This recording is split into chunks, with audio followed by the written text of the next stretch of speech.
Hello. I'm getting snoozy, so my name is Beverly Albert. I am a sports scientist, researcher, and PhD student, and I appreciate you guys coming out to hear me chat. I've been really excited about this talk, and the Ogden Avalanche folks can attest to that. A few months of being excited. So I have dedicated my career to studying extreme environments and how we can better prepare athletes for performing in those settings. How can we better adapt and reduce our risk of serious injury or death? So, lighthearted conversation. So, at any point, feel free to ask questions, or if you have an experience that you want to share that stands out, resonates with you, we'd love to hear it. I'd like to learn through this engagement as well. So, no matter where you go in Earth's atmosphere, there is 21% oxygen. A lot of people come to me and they're like, well, if that's the case, why can't I breathe? And I'm going to tell you guys before we start dipping into how altitude impacts how you move and how you think, we have to understand what's actually going on in these environments. So the biggest thing that changes, whether you're going to the beach or going up to a mountain summit, is the air pressure changes. That's your barometric pressure. We have receptors in our blood that acknowledge changes in pressure, kind of like your smartwatch. So again, the higher you go up, there is less pressure, and that causes the oxygen molecules to spread out. So every time you take a breath, there is less oxygen per breath that you're picking up, and that sends our body into panic. So high altitude is defined a few different ways, but generally it's like 8,000 feet or higher is high altitude. But the biggest thing to consider is wherever you're accustomed to, and then increasing substantially from there is going to be high relative to you. So acclimation or acclimatization, I'll be using interchangeably, but they're not exactly the same. So when we enter into an unfamiliar environmental condition, our body creates a cascade of changes to help us better survive in these settings. So when you're consecutively exposed to, say, a hot environment or a high altitude environment, your body creates those changes so that we can better survive. So as I touched on a little earlier, when you go into an unfamiliar setting, your body, those receptors within your heart, within your cardiovascular system, trigger a cascade of signals that cause these changes to happen. So they communicate with parts of your brain to start these changes, or trigger these changes. And you'll notice it shows up generally as your heart rate's increased, your breathing is faster to compensate for less oxygen per breath, and communicates with our kidneys to create more red blood cells. Red blood cells are the cells in our body that carry oxygen. So if we have more red blood cells, we're better equipped for high altitudes. Our red blood cells are made within our bone marrow, which is pretty interesting. Maybe not to you guys, but to me. And as I mentioned, the more we have, the better equipped we are. So that's the primary change. So what does this mean for us as athletes? So the biggest change would be cardiovascular instability. Our body and heart especially is not working the same way that it would in a condition that we're familiar with. So we have, again, heart rates sped up, we're breathing heavier, and our cardiac output or the amount of blood that's being moved within our body is substantially higher.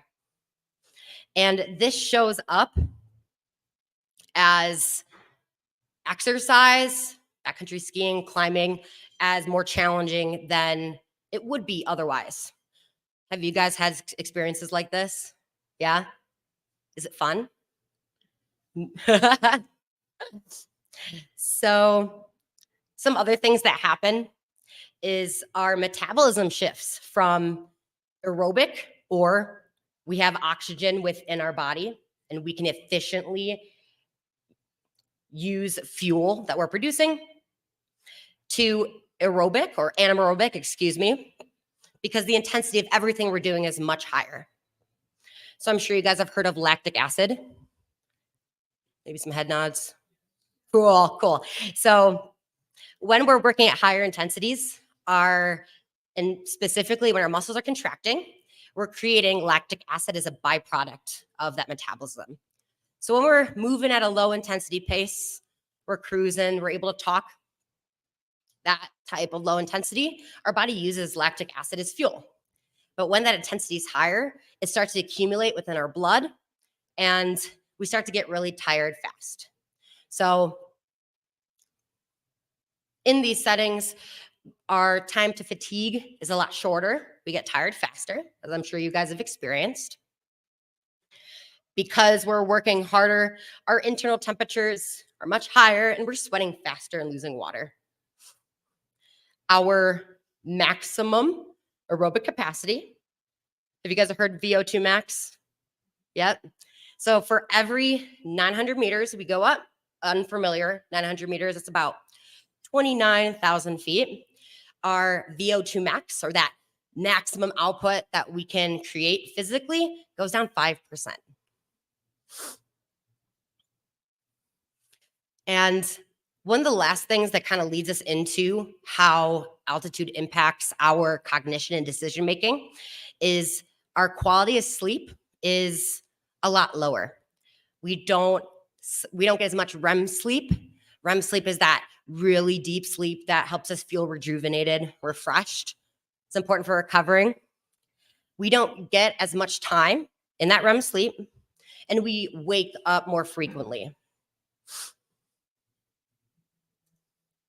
So next we'll transition into the changes that occur to our cognition and executive functioning, which are going to directly impact how we perceive risk and make decisions, which is extremely prominent for backcountry athletes and skiers. So because our brain is not getting as much oxygen as usual, we see overall decreased cognitive performance.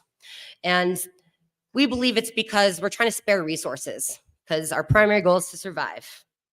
Although you want to summit and ski this line that you've been super psyched about, our body wants to survive. So executive functioning, umbrella term for the things that are really important for making decisions and, preventing high risk situations from occurring. So our ability to plan, make decisions, and engage in goal-directed action. So first, we have information processing. What is information processing? So it takes longer for us to take in external stimulus. So like you see something. The time it takes you to see something and then be consciously aware of the thing you saw takes longer. So say you're skiing downhill and you make a turn and you see a tree. It takes you longer to see that tree and then take the next steps and act. And another example would be if you see your backcountry partner get caught in a slide, or you see a slide propagate, the time it takes you to acknowledge that. Some people experience that too as like a freeze, like you're almost in shock that something crazy has happened. So our memory is also impacted a few different ways due to oxygen deprivation. So our spatial memory is really important for recording and recovering information necessary to plan a line or a route to a specific location.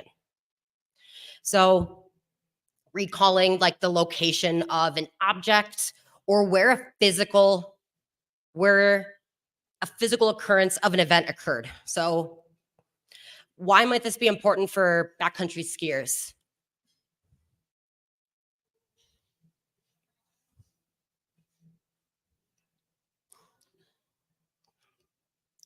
So if you're watching your partner ski, hopefully, right? If you're out in the backcountry, if they go down or something happens to them, you recalling where they actually went down or you last saw them during an avalanche, the likelihood of that being correct is substantially lower when you're not accustomed to high altitudes. So that can be, you're losing time, right? You can't remember where this event occurred.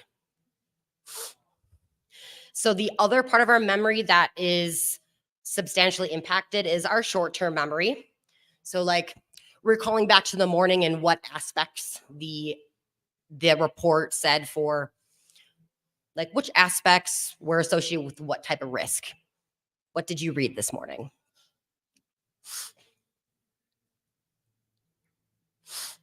So accuracy and attention is a little more self-explanatory.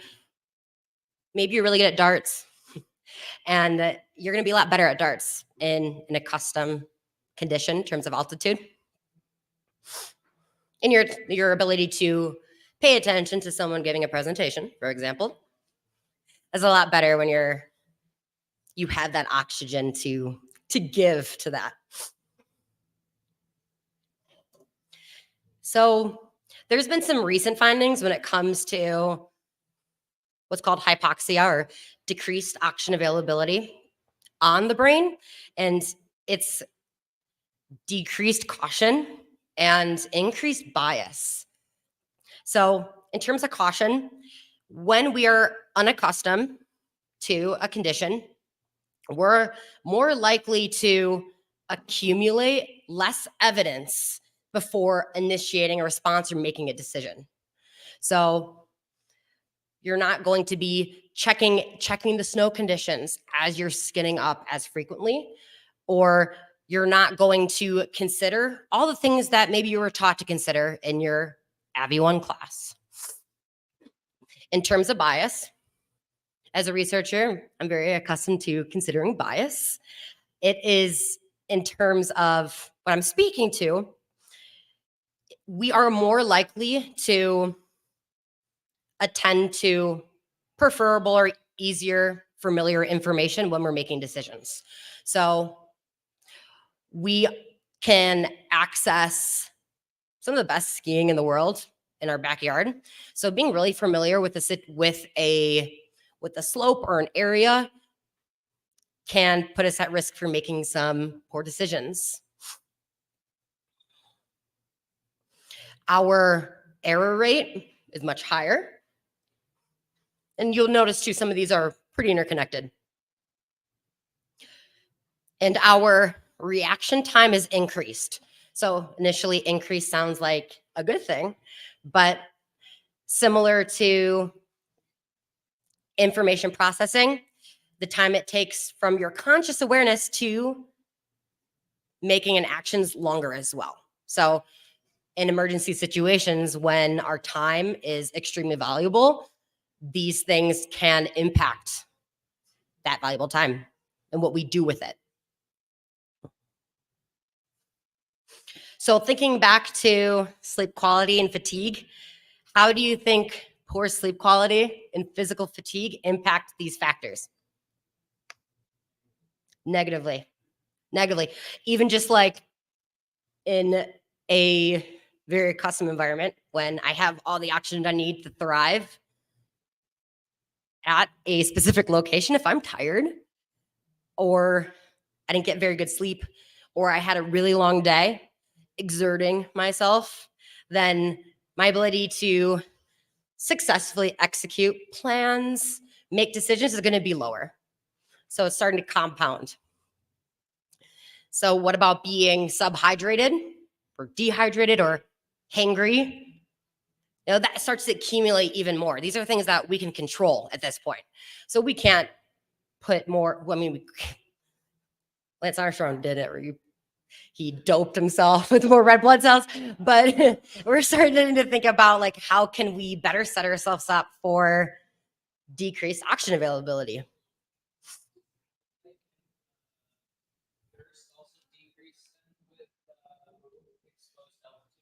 That was a good question. So the question was, does your increased altitude impact your thirst and appetite, right? So because our metabolism is working a lot harder, we're burning fuel faster, so we need to eat more frequently, and we're losing more fluid through sweat. So we need more, but we don't necessarily feel like we need more. So that appetite you might not have. That was a good question.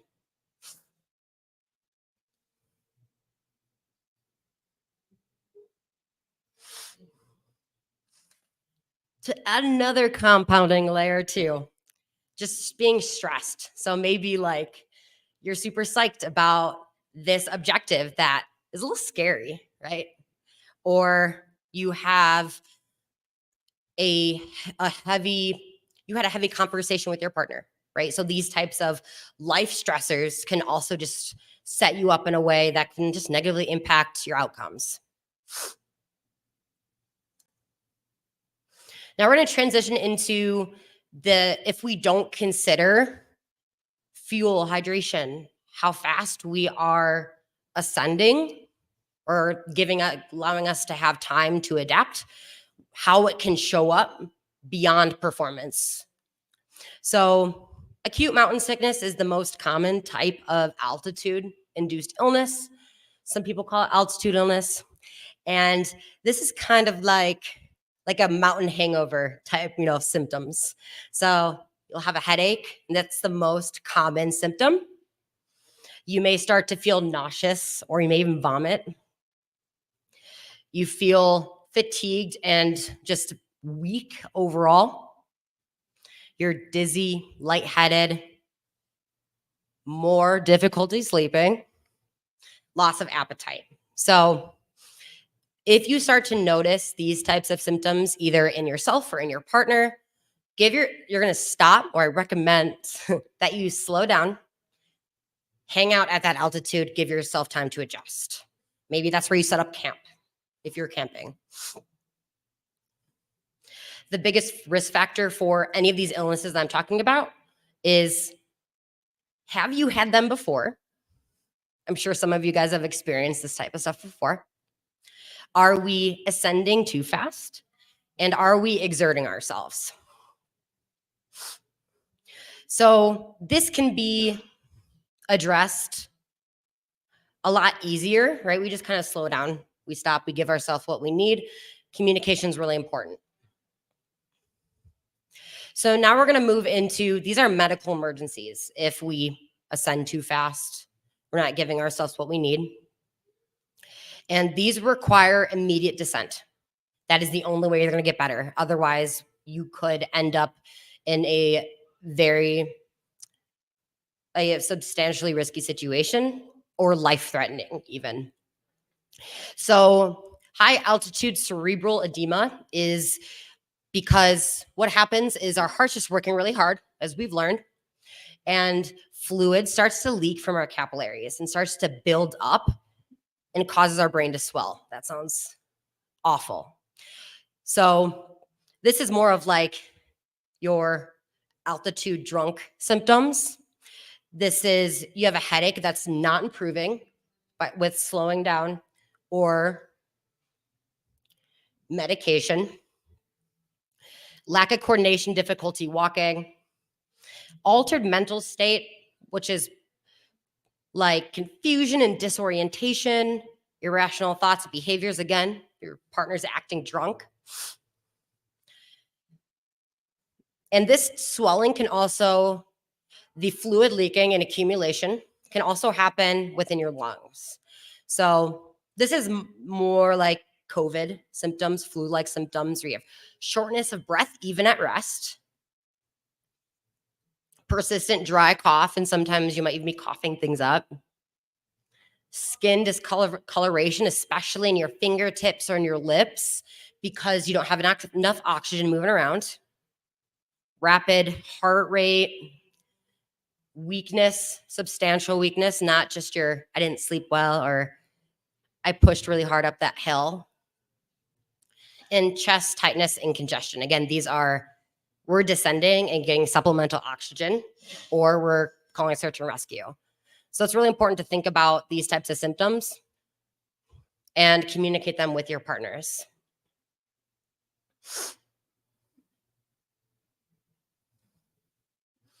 So we'll transition now into, okay, we learned about these things, and it sounds like there's only a few things that we can modify or change.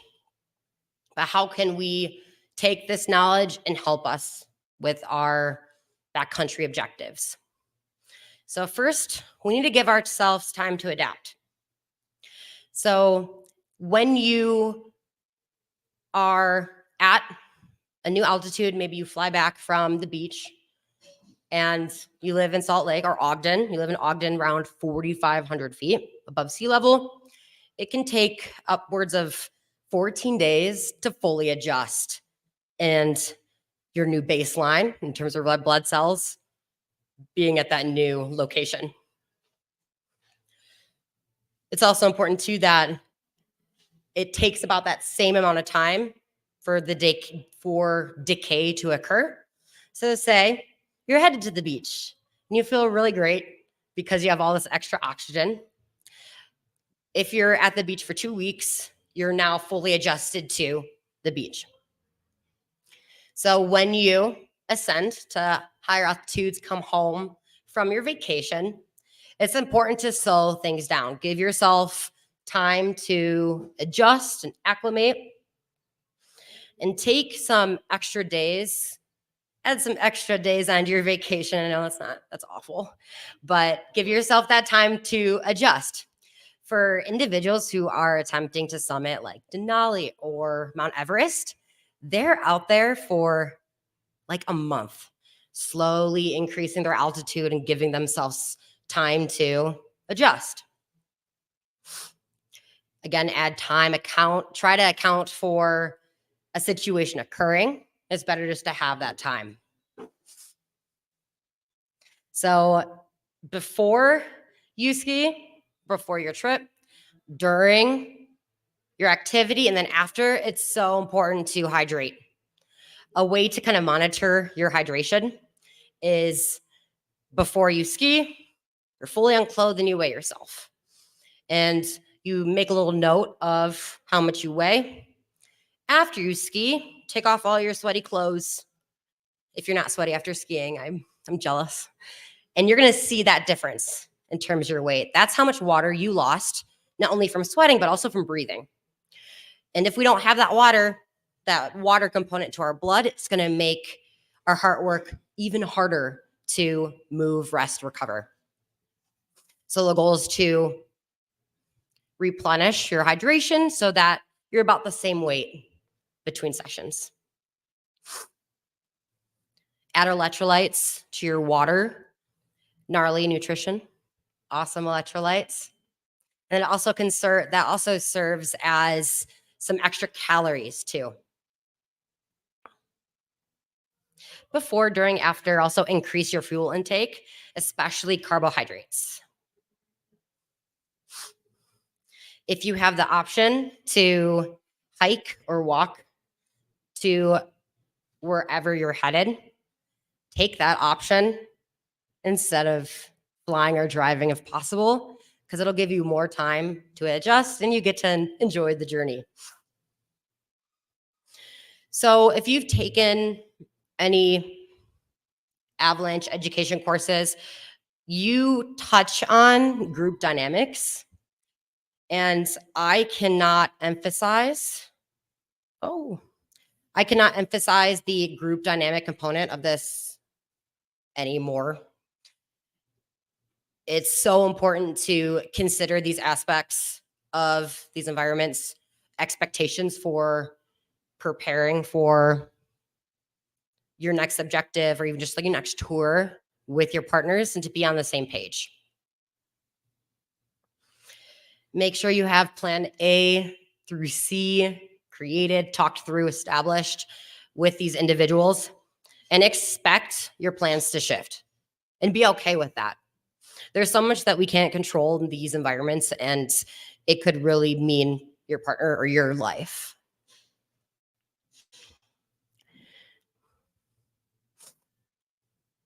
Practice your skills with your partners. And I know you heard this a lot, but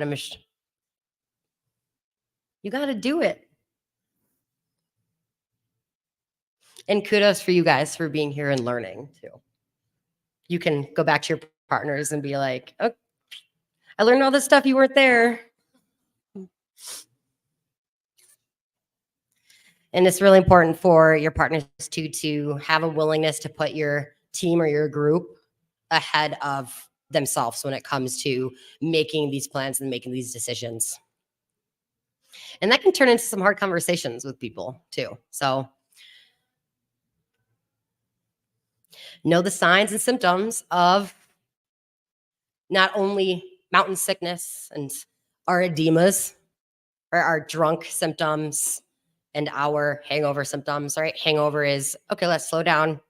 Drunk symptoms are, we need to descend. This is an emergency.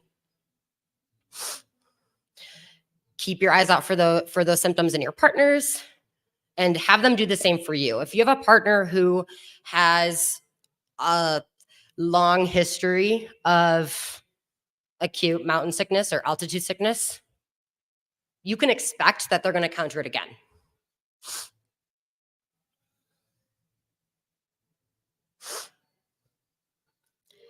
Continuously reevaluate your plans. Again, plans A through C plus, and especially in those familiar areas. Thinking back to our decreased caution and increased bias when it comes to our decisions. And the last component is individual responsibility. Again, kudos to you guys for being here and learning. But it's important to hold yourself accountable. Challenge what you know and learn from the experts.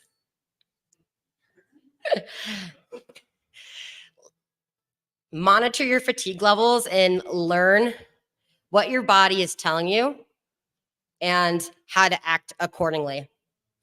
There is difference between expected fatigue when you're pushing yourself physically and unusual sensations that could become bad fast. And I know this is a really hard one, especially living where we do, is don't blindly press on. I'd argue that it takes a stronger, more competent athlete to be self-aware and turn around than to blindly push on, even when it comes to like injury risk or if you have a hot spot, speaking of. And lastly, maintain your physical health. This is going to go an extremely long way when it comes to managing your risk. Get proper rest, eat, drink enough, even more than you think you need. That's the best part about being an athlete. The healthier you are, the better off you'll be in these challenging conditions and in emergency situations. And it may even lower your risk. So we talked about the characteristics of high altitude environments and how that triggers a cascade of events within our body and attempts to move more oxygen. This process impacts how we move and think, and taking how it impacts us and using that to guide how we prepare and plan for our backcountry outings is critical. Do we have any questions?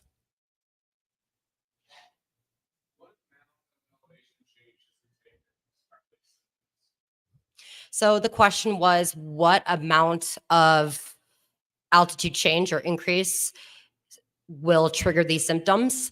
And it can be as little as 2,800 feet above what you're living at or accustomed to. So that's not that much, right? Like if you drive up to, I don't know what the top of Powder Mountain is, but that's definitely pressing that range if you drive from here up there. That was a good question.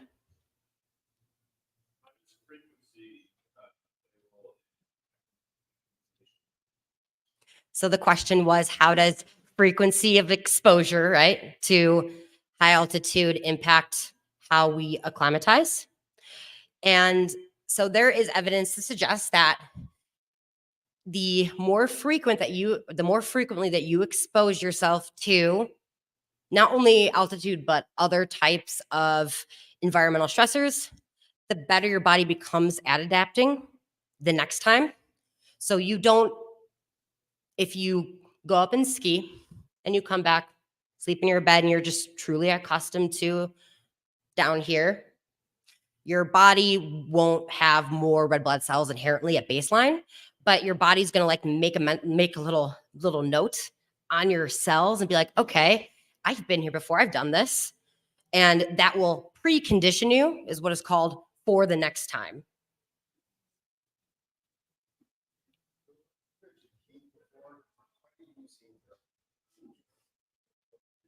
That was a great question. So the question was, how can we use heat to prepare for altitude?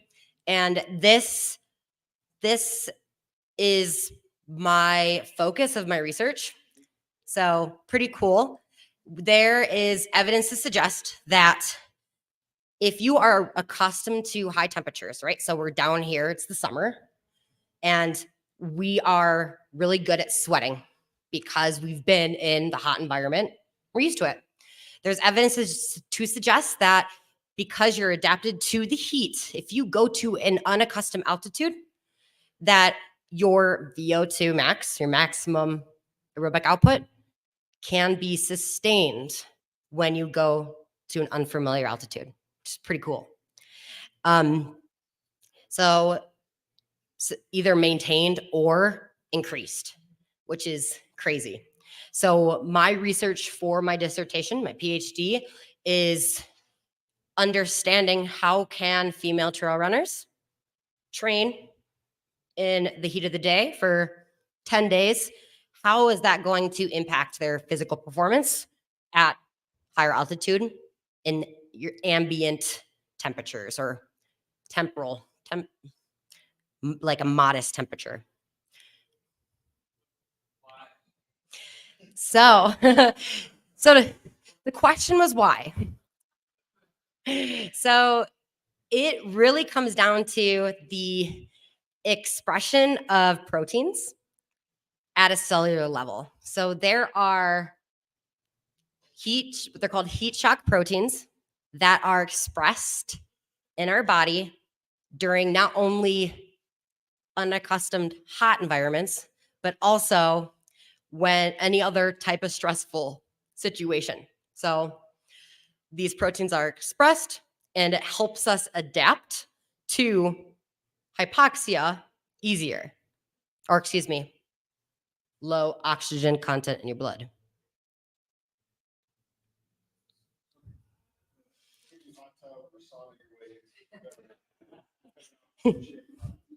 So the question was, can you passively expose yourself like sauna or a hot tub to heat? And can that help you prepare for altitude?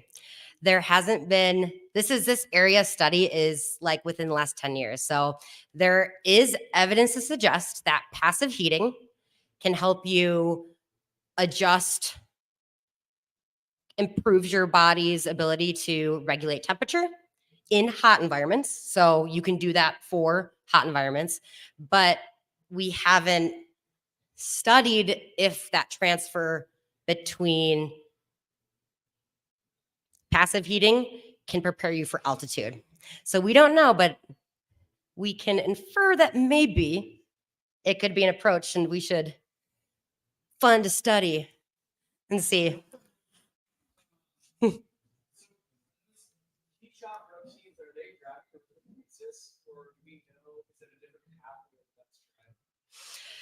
So I don't quite know the answer to that. But after, let's chat and I can look into it and connect you with that information. Yeah.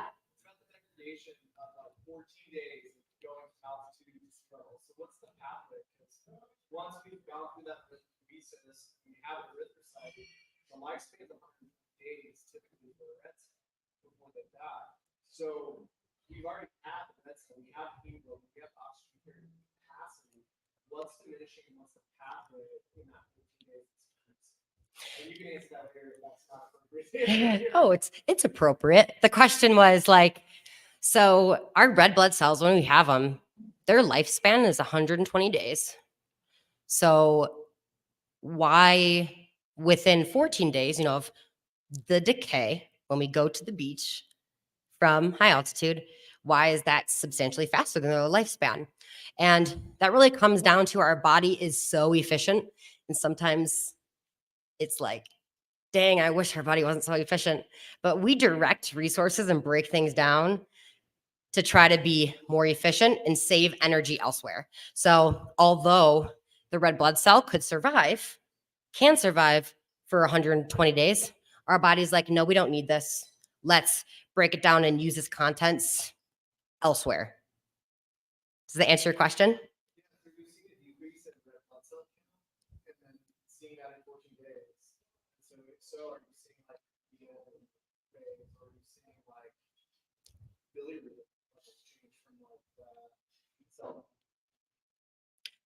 So the question was,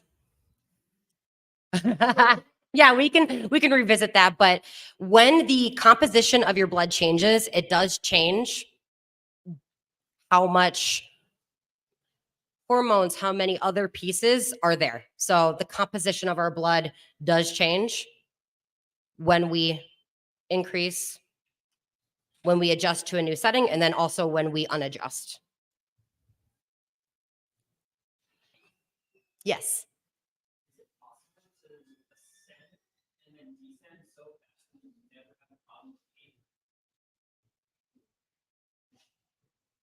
So the question was, is it possible to ascend and acclimate and then descend so fast?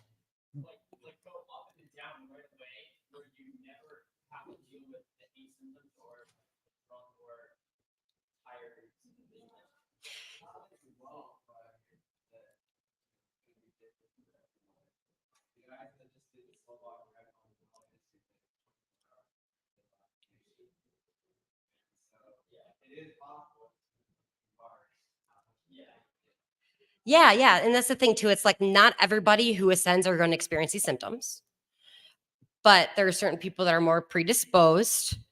And if you have any chronic conditions too, that can also increase your risk. But there are some athletes that are extremely prepared for rapid ascents and descents and take a lot of other things into consideration that we don't have time to touch on tonight. But it is possible to ascend and descend, say, within 24 hours and not experience some of these illnesses we talked about.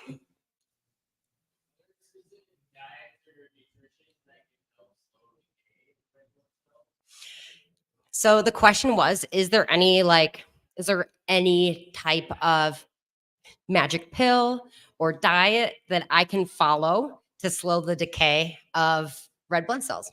And to my knowledge, it doesn't matter who you are, you're going to experience decay unless you are blood doping or doing something that is absurd. So there's no like everyday. So the question was, could doing more cardio do it? Say you adjust to new altitude and you revisit that higher altitude every like few days to almost like tell your body, I need these red blood cells.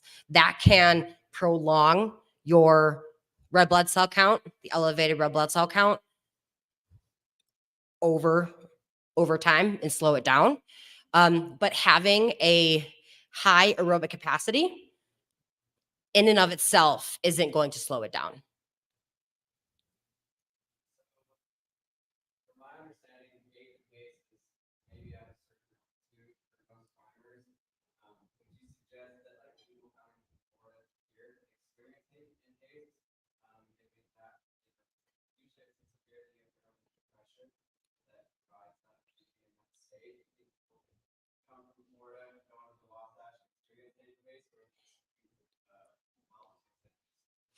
Yeah. So the question was, the medical emergency illnesses that can come of altitude, are those only seen like above a certain altitude, or can someone who come from Florida experience that at, in the valley at the airport? And the risk of developing those illnesses is substantially higher when you're above certain altitudes, but you can experience those types of illnesses at much lower altitudes based on those individual factors. And correct, it's not just limited to, say, above 26,000 feet above sea level. It can occur at much lower altitudes. I did a part of my master's, I interviewed mountaineers, and I interviewed mountaineers who have experienced tragedy in the mountains to understand how the events occurred. And one of my good friends, his climbing partner died of the cerebral edema, and they were only at 20,000 feet. They were very experienced mountaineers, and it just goes to show that it can happen, and there's things you can control and things you can't control, and no one's safe, but that knowledge is power.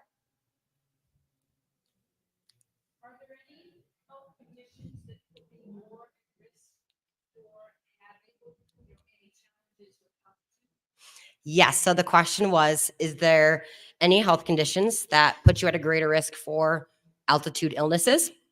And chronic conditions like cardiovascular disease or any metabolic condition like type 2 diabetes, or maybe even just diabetes in general, could elevate your risk of developing these illnesses. And hypoxia is a characteristic of certain diseases too, regardless of what altitude you're at. So that can be compounded when you travel to a higher altitude too fast.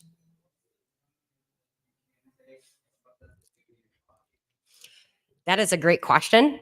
It starts with a D, and I should have looked into this beforehand because I dexamethasone.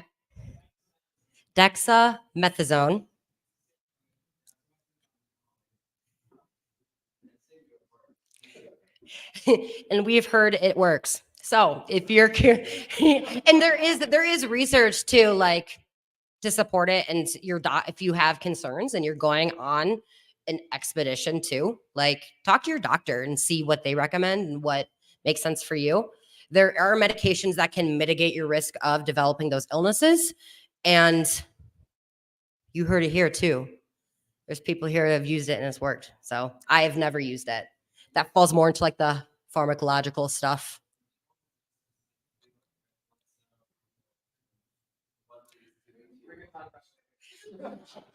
We'll have a post presentation talk about this so I can learn too. Yes.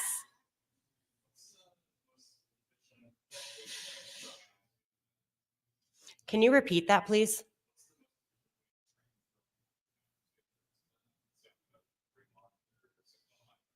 So the question was, what is the best approach? That's approach to training for a high altitude endurance event. Is that correct? Cool. So improving your cardiovascular stability, or just how strong your heart and lungs are, is going to be your best bet.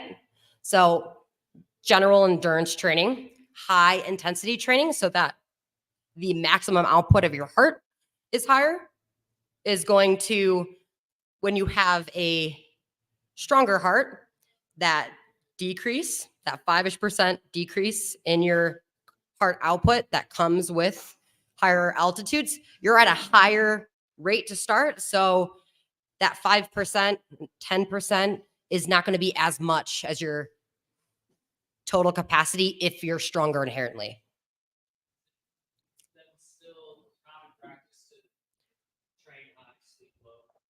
Yeah. So the question was, is it still a common practice to train high and sleep low?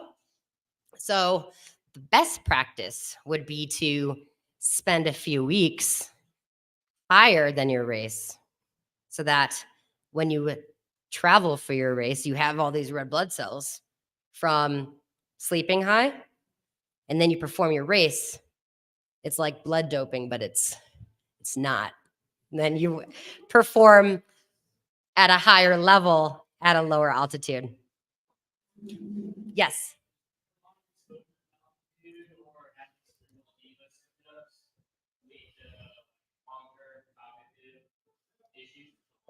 That's a really good question. So, does prolonged altitude exposure and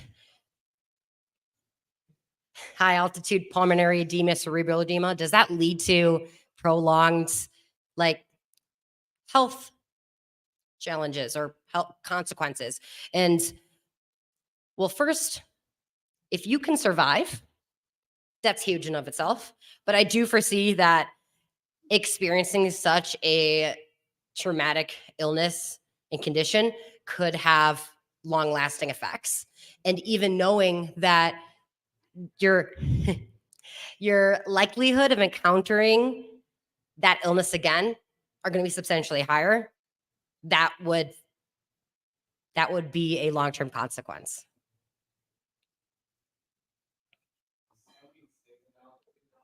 And drinking beer. I would not recommend smoking cigarettes at all. It's the secret. We've kept it. Don't tell your friends.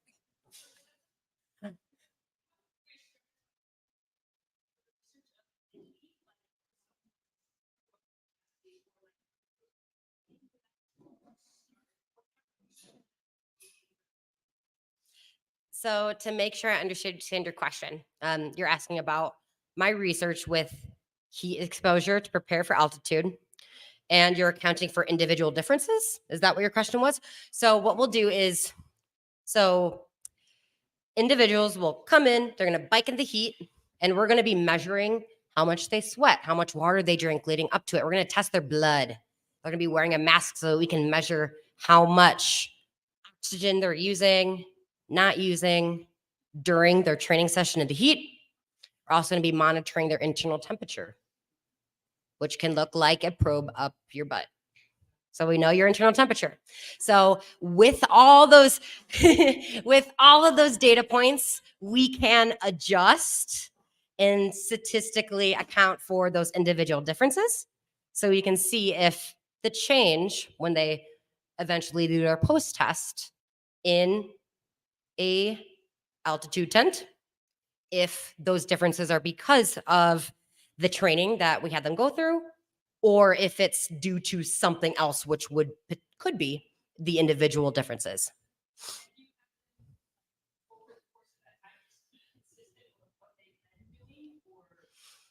So part two of that question was, do you have these individuals stay consistent with non-training stuff or maybe non-related variables like in their day-to-day life? And that's what's so hard about research is you can't control for everything. Co-founding variables are variables that could impact the metrics you're assessing, and you try to control for as much as you can. Sometimes it's not realistic to control for everything because I can't follow around all my research participants and make sure that they're doing the things they say they're going to do or not. That would take a lot of time and money. So we try to control for more obvious things like making sure that we're hydrating before. Maybe we'll recommend what they eat leading up to their session, how much they should drink before their next session, those types of things. But we can't control for everything, unfortunately. Unless you're Russian. So we're going to do a race high altitude, and we arrive a day or 2 days early because we can't always take 2 weeks off to arrive 2 weeks early. How much can your body adjust in 24, 48, 72 hours? Smoke cigarettes. So the question was, I can't take 2 weeks off before a race. Well, first thing I'd say is that should have been negotiated within your signing. So if you can get to your new location early, even if it's just like a day, you are giving yourself time to adjust. You're not going to be fully adjusted, but some things will shift within your body that are going to help you better survive and better race, because even just sleeping there is going to help you start to acclimate. Is the adjustment front-loaded? Like you adjust more the first day, less? That's a good question. That's my husband. So the question was, are these adaptations like front loaded? Like, do you see more accelerated changes occur at the beginning? And it's going to vary based on the condition or environmental stressor that you're adjusting to. And that's going to be really individualized. But at the beginning, you tend to see more of the cardiovascular stability improvements. So, like more red blood cells, right? Your heart rate won't be as high when you're exerting yourself, but it won't be till later on that you start to see, okay, now your blood, the contents of your blood are starting to even out. Like your body's putting more water now in your blood. So it's moving faster within your body, or your sweat rate is improving. Those types of things happen towards the end. Well, the increase in blood cells. So the question was, are you inferring that the red blood cells slow your blood? So if you're not drinking enough water in general, your blood is going to be thicker, because the water component is going to make it move around your body easier. Again, it's a very surface level explanation. So inherently, red blood cells aren't going to slow your blood down, but being underhydrated, water is a big component of our blood, can make it move slower.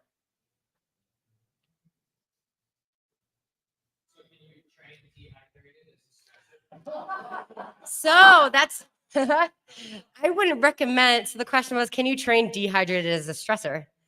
I wouldn't. It would make, yeah, no. So it would make your internal temperatures higher. Your body's gonna be working harder. Training in heat is kind of like training dehydrated. I wouldn't recommend it. And you should be supervised by a sports scientist or other professional, but it could work as long as you're replenishing.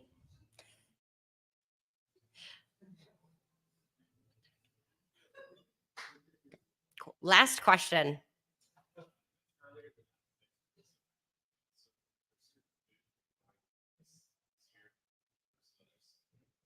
So the question was relating back to appetite. Like, are there foods that are going to be easier to digest? Is that what, like, during those settings? And I heard someone in the back mention gummy bears. And you're those simple carbohydrates, the ones that our society's like, don't eat a ton of these, right? Like your candy and your soda, like those sugar. Yep, the sugar is going to be broken down the fastest and most accessible within our body. But also considering, what are you hungry for? Go for that. Whatever you can stomach, go for that. Because eating in and of itself is going to be better than not. But picking the gummy bears it'll be easier for your body to pull the fuel out of that and use it, compared to eating a handful of oats. Yum.